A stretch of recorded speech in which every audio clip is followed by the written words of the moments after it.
Greetings. Greetings on this spring day in the northern hemisphere. The return of the spring queen. Yeah.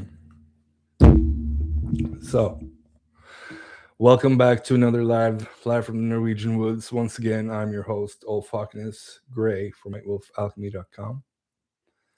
And in this video, I want to talk about the things that make a soul-to-soul connection different from a regular relationship. Like, how can you tell that it is something um, of this nature, a twin flame connection, as they call it, right?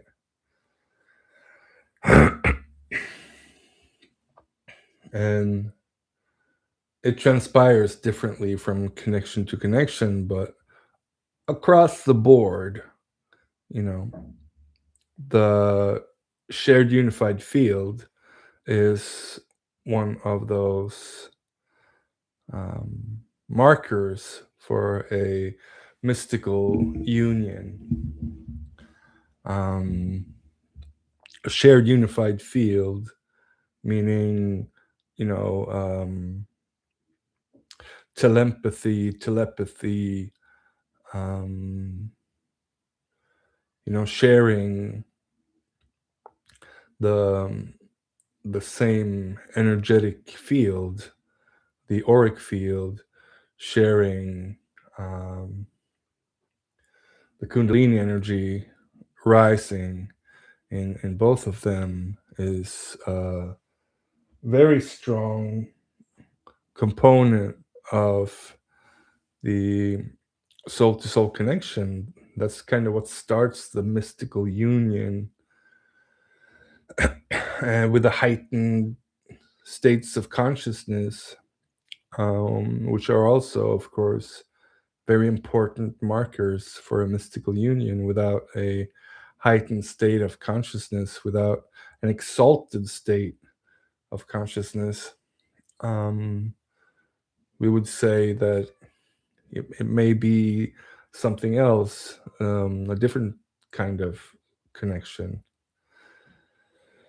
But in these mystical connections, the twin flame connection, to use that label, they have a soul recognition, and the frequency match, and then they get activated from having that same frequency, from sharing a specific tone, like, and when they come into alignment, they start to vibrate. It's like quantum entanglement. This can happen with you sitting on the other side of the screen now. Let's say you were my twin flame. Your cells would be activated from the sound of my voice and from my frequency and my vibration and my consciousness, my energy. It would activate you if you were like on the other side of the universe. Doesn't matter. And that's how some of these connections, they even get activated when they're on the other side of the planet, just from Skyping or Zooming, or being on Teams, or FaceTime, whatever you have, like a phone call too. Like, just the voice alone can just make you go, oh, and be fully activated. So that's a good marker that this person is activating me on beyond a boy meets girl and has tingles in the heart and feel fluffy and lovey-dovey and all that stuff. It's absolutely wild indeed. Absolutely wild.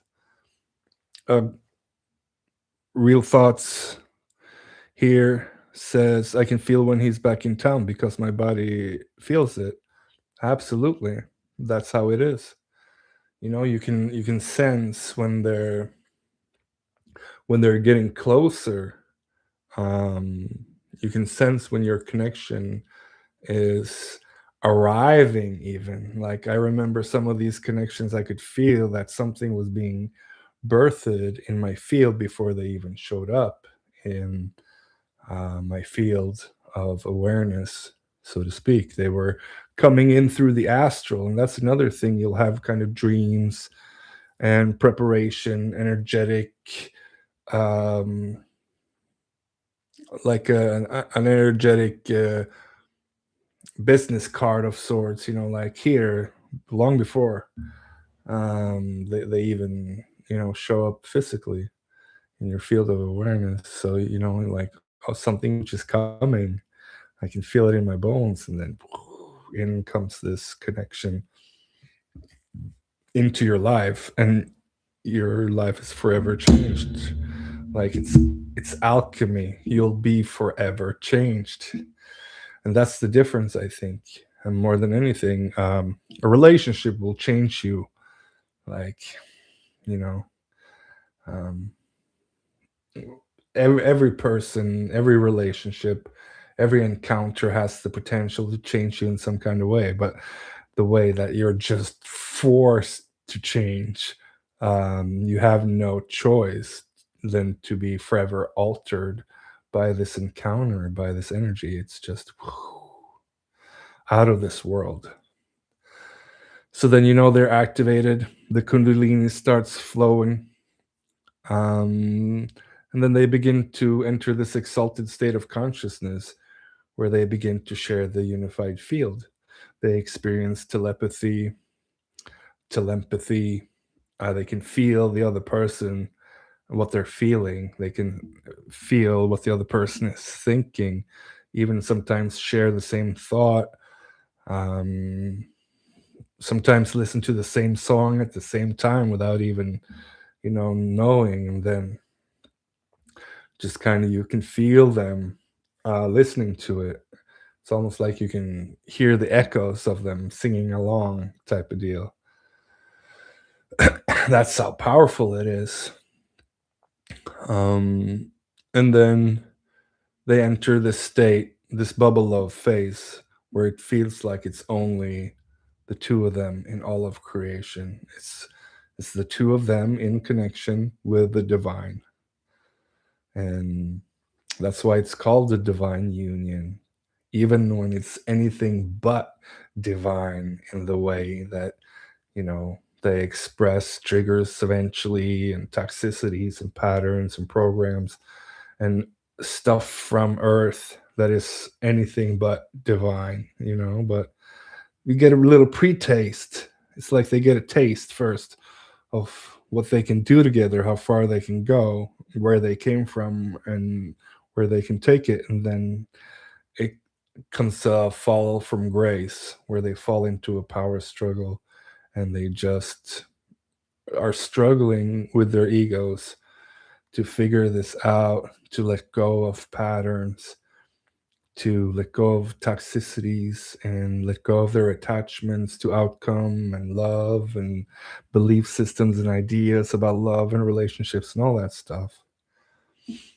But while they're in this beautiful bubble love phase, right, and everything is just magical, synchronistic, aligned, it's like the astral and reality has merged into this beautiful primordial, just it's oozing with potential, it's oozing with source creative energy, it's oozing with sexual energy, and it's highly mystical. Like it's just, you're walking in a dream, you're walking in a dream together, alone together, in what can only be described as a bubble of mystical union with God.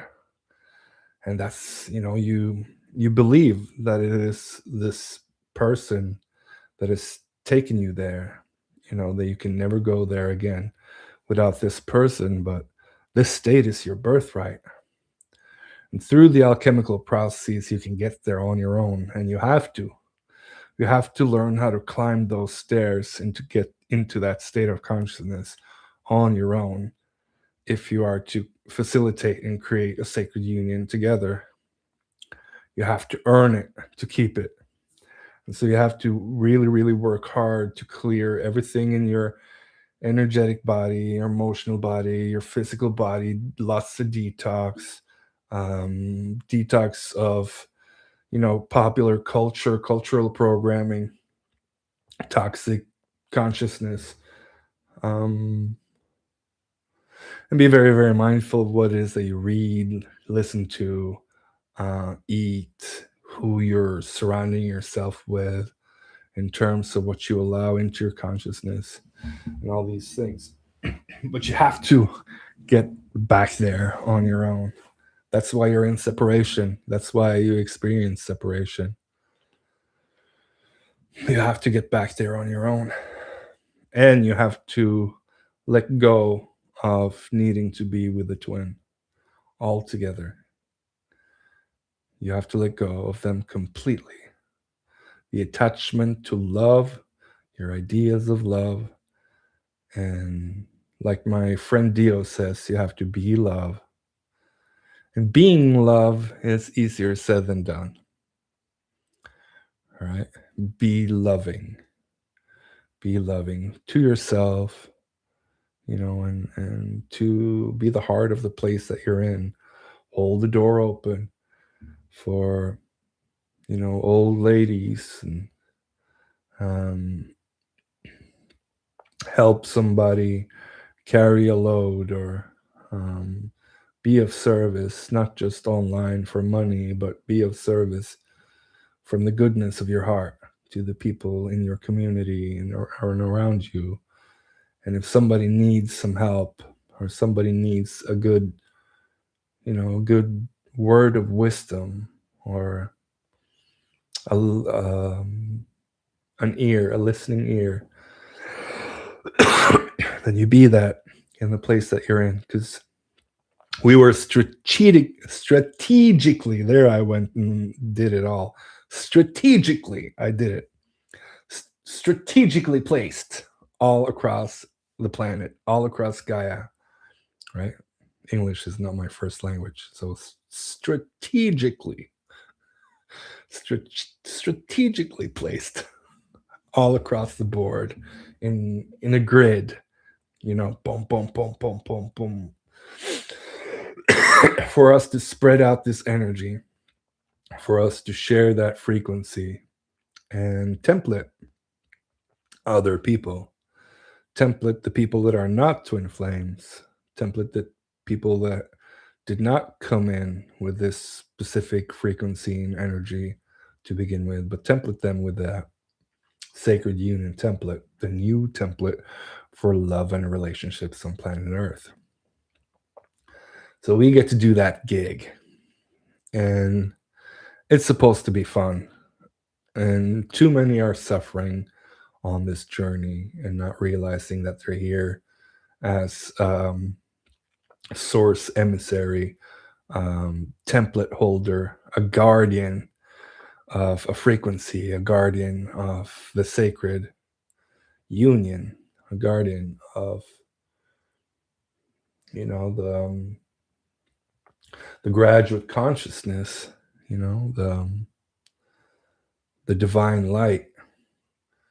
And we're here to hold it, spread it, share it, give it, speak it, live it, own it, be about it, And when we are doing all that, then you're not suffering and struggling anymore. And if you still have time to think about, love and having a desperate need for love, then you still have a few ways to go. You still have some things to shed in terms of attachment to love, attachment to outcome, attachment to your soul to soul connection.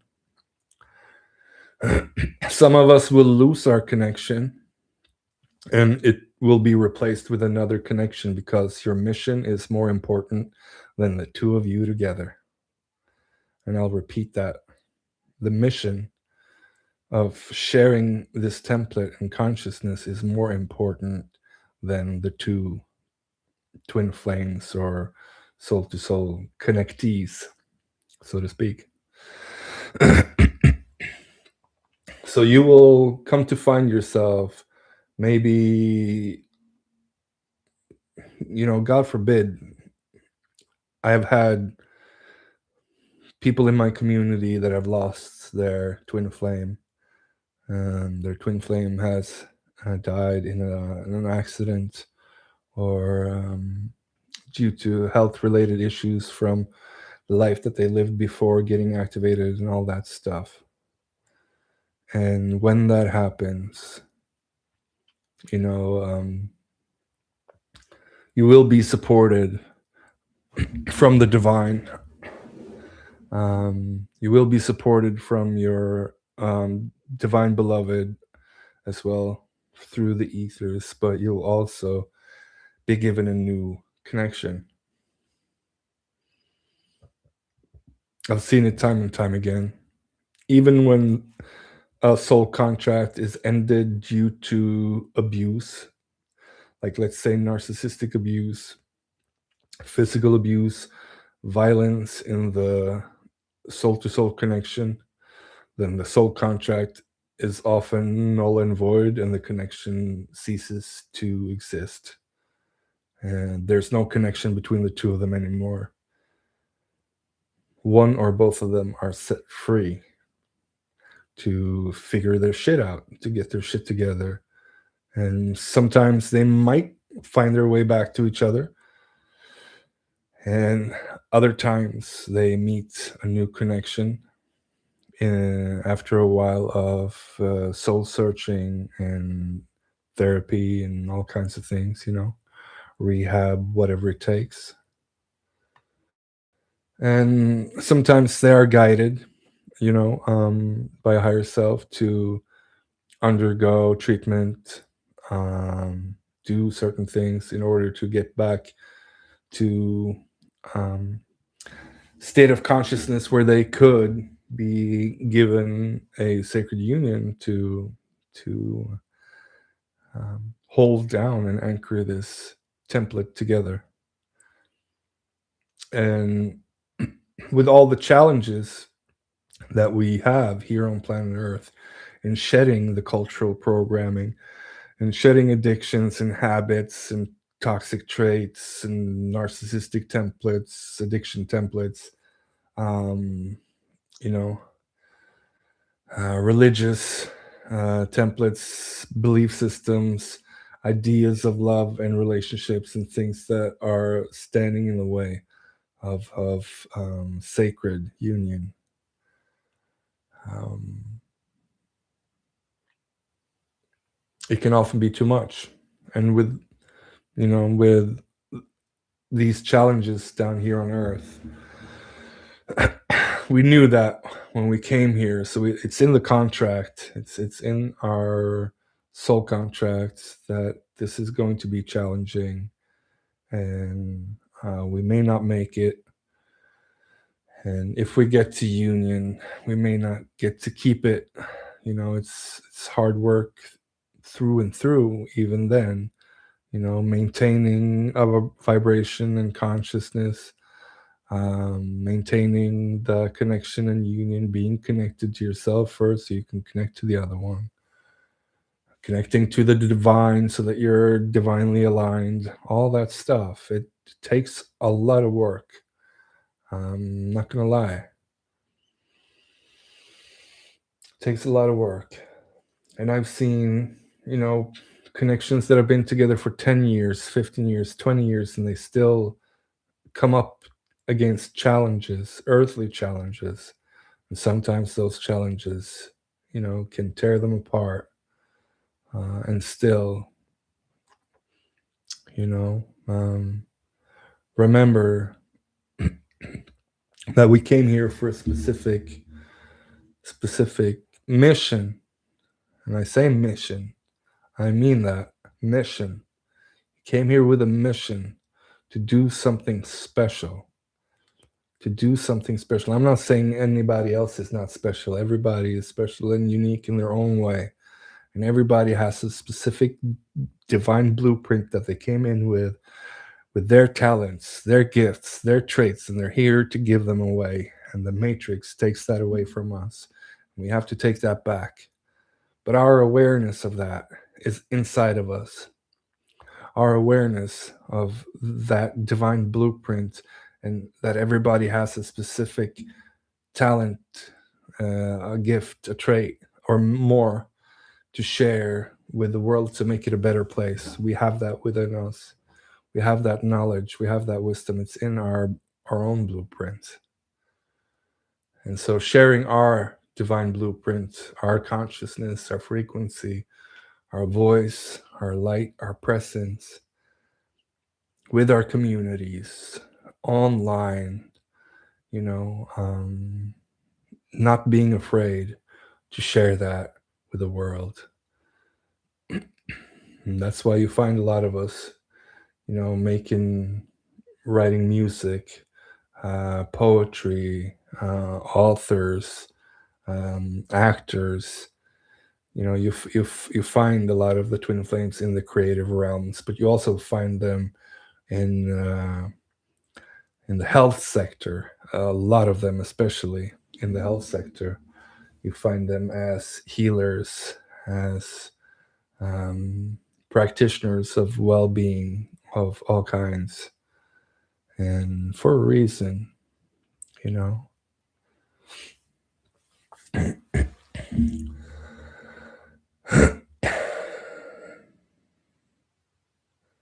So yeah, I've seen connections that have been together for a decade or more, and they're challenged by the earthly challenges of existence that are down here, and life and death and monetary stuff and health issues and all these things. Still, and because we are human too. This this idea that twin flames are perfect, they don't swear, they're like ascended masters, they're angels and all that stuff. It's you know very lovely belief systems, but that's about it. I've seen I've seen graduating twin flames that still smoke. I see graduating twin flames that still drink, spit, you know, um, call a shovel, and um, are out there doing the good work, being good Samaritans and helpers, and sharing their heart and being a heart consciousness. But they're still, like they have a past. They had a past before their awakening. They incarnated into the most tumultuous and heavily bugged down bloodlines that we have on Earth, and that in and of itself is where the challenge of existence begun, way before we were even activated. We have to remember that we are in a place where spirits and soul gets eaten by the machine, you know. So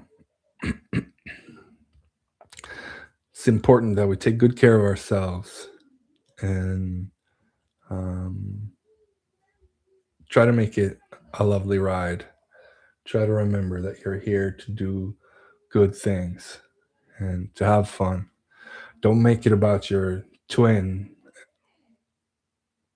because then it might never even happen again. You might never make it back to them. It's about the mission, it's about the divine, it's about what you carry in your blueprint of talents, gifts, and traits, and how you can give them to the world. and give them with all your frequency. Thank you. Thank you for watching. Thank you for letting me do my mission and sharing my blueprint. Beauty and blessings to you.